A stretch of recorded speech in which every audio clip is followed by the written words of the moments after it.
Kenny King Shiny. Kenny Shiny.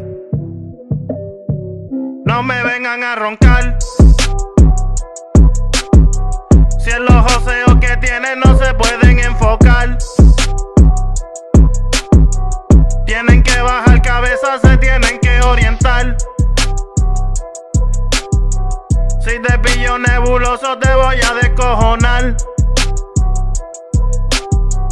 Hazme el favor, por favor, y no me vengan a roncar.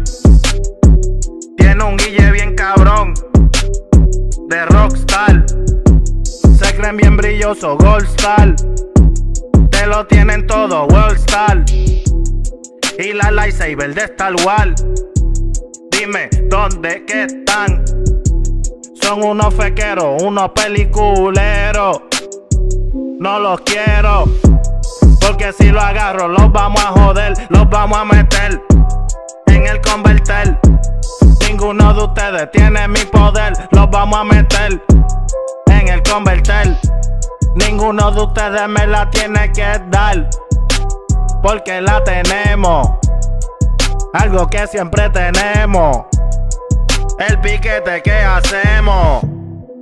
Esta gente se cree que yo soy un bobo. Te vienen a roncar con el tecnicismo.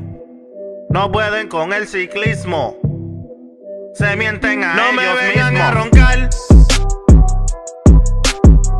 Si en los joseos que tienen no se pueden enfocar.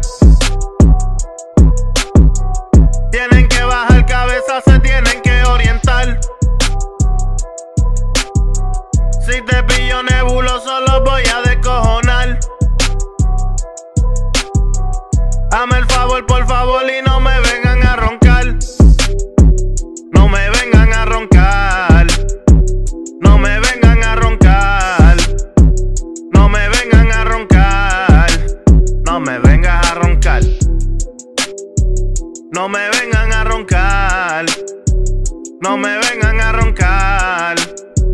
No me vengan a roncar. No me vengan a roncar. Porque si yo ronco, papi, te la rompo. Te ponemos a bailar como trompo. Tú estás muy quemado, tienes que untarte sunblock. Te lo compro. Y no tengo chavo, corta, no tengo ni nada. Pero si me pongo pa' ti te voy a dar una tabana. ¿Qué significa eso? Significa una bofetada.